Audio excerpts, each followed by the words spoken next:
How big is the factory? No, seriously, how big is this place actually? Because after Chapter 5, something doesn't add up. We've taken trains, we've taken gondolas, we've dropped hundreds of feet underground, we've crossed football field-length conveyor systems, and we're still not even close to the end. So this raises a serious question. Is this even a toy factory anymore? Or is it something else entirely? Let's start with something important. The developers at Mob Entertainment have never given us a size. No square footage, no official map, no depth numbers. Just phrases like, the depths of Playtime Co.'s darkest secrets. And that's intentional. Now look at what the players are saying. After Chapter 5 released, the entire community started asking the same thing. How big is this factory? One fan called it an infinity castle. Another compared it to Portal 2 and said even Aperture Science makes more logical sense than this toy company. Think about that. A secret underground science nightmare feels more believable than a toy factory. That should tell you something. Go back to Chapter 1. What do we see? A normal building.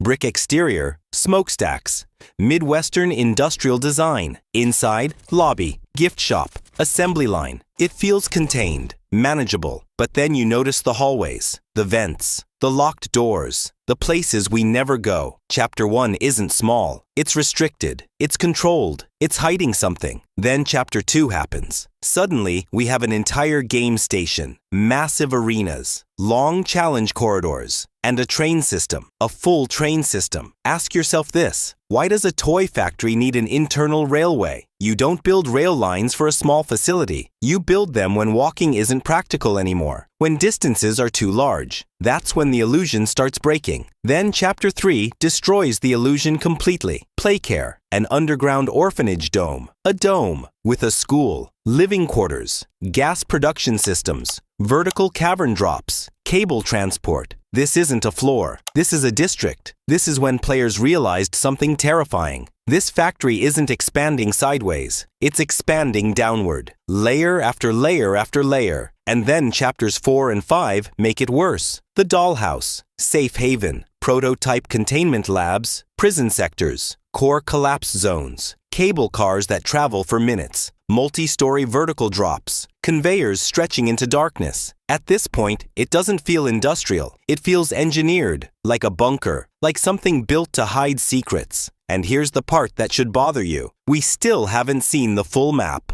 Not once, which means everything we've played might only be 20, maybe 30% of the entire facility. And like I showed you in my previous video, this factory is hiding entire sections we haven't even touched yet. We already uncovered secret labs, buried districts, and massive underground structures that feel bigger than anything a toy company should own. But if that was only part of it, then Chapter 6 could reveal something even larger. A sealed wing, a deeper core, an executive sector locked away for decades. Because if the factory keeps expanding the way it has been, the next reveal won't just be big, it'll be enormous. Now let's think logically. The company was founded in the 1930s. Decades of operation, decades of expansion. Publicly, a toy empire. Secretly, the Bigger Bodies Initiative. If you were hiding illegal human experimentation, would you build small or would you build deep? What if they expanded over old mines? What if the underground caverns were already there? What if every new decade meant another layer added below? Real mega factories, like Boeing's Everett plant,